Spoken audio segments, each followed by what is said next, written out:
Hola, muy buenas tardes. Mi nombre es Mariano Larte y en este momento yo voy a hablar acerca de la NIT 16 que se titula como arrendamientos. Tenemos que el objetivo de esta norma es asegurar que los arrendatarios y arrendadores proporcionen información relevante de forma que represente fielmente esas transacciones. Esta información relevante proporciona una base a los usuarios de los estados financieros para evaluar el efecto que los arrendamientos tienen sobre la situación financiera, el rendimiento financiero y los flujos de efectivo de una entidad. Hay que tener en cuenta que cuando se aplique esta norma, una entidad considerará los términos y condiciones de los contratos y todos los hechos y circunstancias relevantes. Bueno, ahora en cuanto al alcance de, de esta norma, tenemos que una entidad aplicará esta norma a todos los arrendamientos, incluyendo los arrendamientos de activos de derecho de uso en un subarrendamiento, excepto en, número uno, acuerdos de arrendamiento para la exploración o uso de minerales, petróleo, gas natural y recursos no renovables similares. Número dos, activos biológicos dentro del alcance de la NIC 40, agricultura mantenidos por un arrendatario. Número 3, acuerdos de concesión de servicios dentro del alcance de la CINIF 12. Número 4, licencias de propiedad intelectual concedidas por un arrendador dentro del alcance de la NIF 15. Y finalmente, derechos mantenidos por un arrendatario bajo acuerdos de licencia que estén dentro del alcance de la NIC 38. Bueno, ahora vamos a hablar acerca de la identificación de un arrendamiento. Entonces, la identificación de un arrendamiento se tiene que, al inicio de un contrato, una entidad evaluará si el contrato es o contiene un arrendamiento. Un contrato es o contiene un arrendamiento si transmite el derecho a controlar el uso de un activo identificado por un periodo de tiempo a cambio de una contraprestación. Ahora, en cuanto a la separación de componentes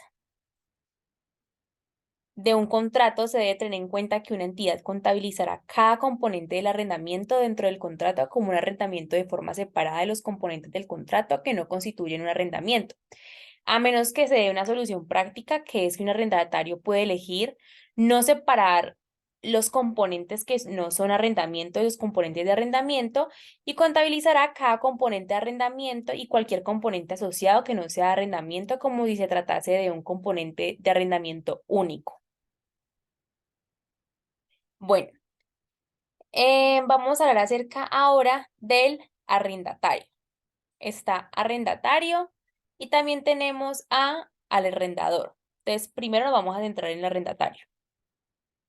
Bueno, em, para hablar acerca del arrendatario, vamos a hablar acerca de su reconocimiento. Entonces, su reconocimiento es en la fecha de comienzo, un arrendatario reconocerá un activo por derecho de uso y un pasivo por arrendamiento. Ahora, en cuanto a la medición, tenemos la medición inicial del activo por derecho de uso y la medición inicial del pasivo por arrendamiento. Entonces, por derecho de uso tenemos que, en la fecha de comienzo, un arrendatario medirá un activo por derecho de uso al costo.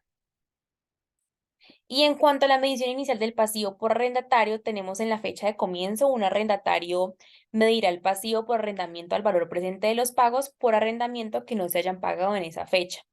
Además, hay que tener en cuenta que los pagos por arrendamiento se descontarán cuando usando la tasa de interés implícita en el arrendamiento, si esa tasa pudiera determinarse fácilmente. Hay algo que hay que tener en cuenta, que es que si esa tasa no puede determinarse fácilmente, el arrendatario utilizará la tasa incremental por préstamos del arrendatario. Bueno, ahora vamos acerca de la medición posterior. Tenemos la medición inicial, entonces ahora vamos a hablar acerca de la medición posterior. Tenemos medición posterior del activo por derecho de uso y medición posterior del pasivo por arrendamiento. En cuanto a la primera, hay que tener en cuenta que después de la fecha de comienzo, un arrendatario medirá un activo por derecho de uso aplicando el modelo del costo. ¿Y qué es el modelo del costo? Para aplicarlo, un arrendatario medirá un activo por derecho de uso al costo, menos la depreciación acumulada y las pérdidas acumuladas por deterioro del valor y ajustado por cualquier nueva medición del pasivo por arrendamiento.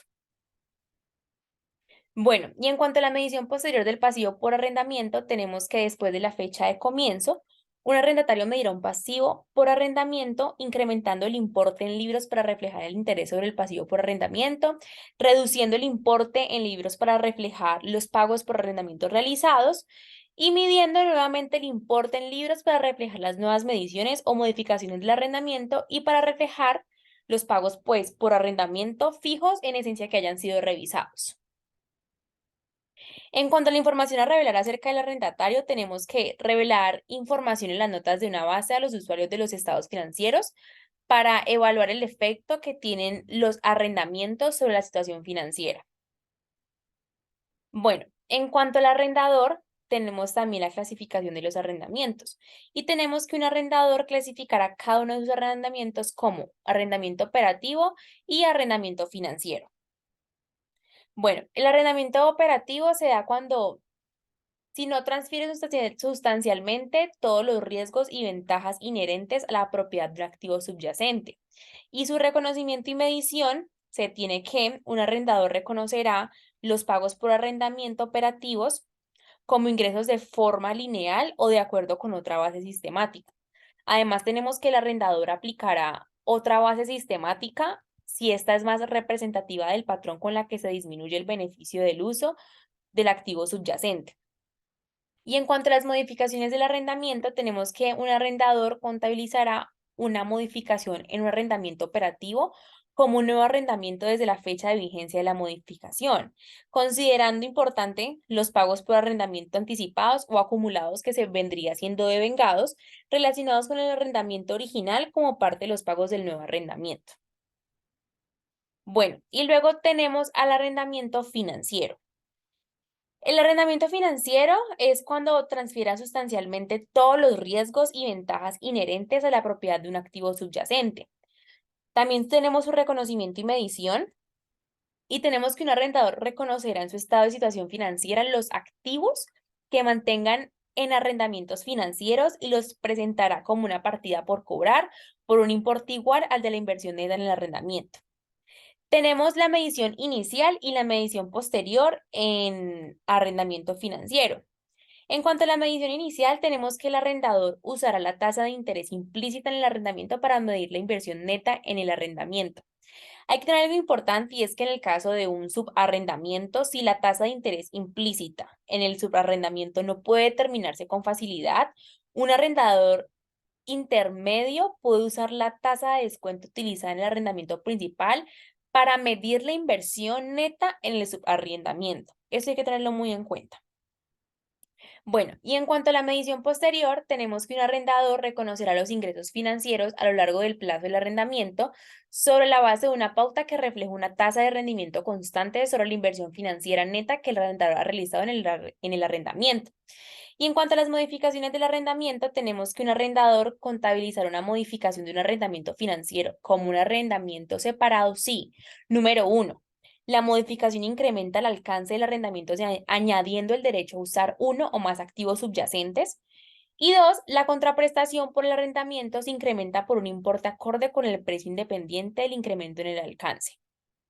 Bueno, esto es todo acerca de la NIF 16. Hablamos acerca de arrendamientos, hablamos sobre su identificación, sobre su separación de componentes de un contrato, sobre su alcance, sobre qué está dentro del alcance de esta norma. Hablamos acerca de la medición posterior, de la medición inicial y eso es todo. Muchísimas gracias. Ese sería todo el mapa.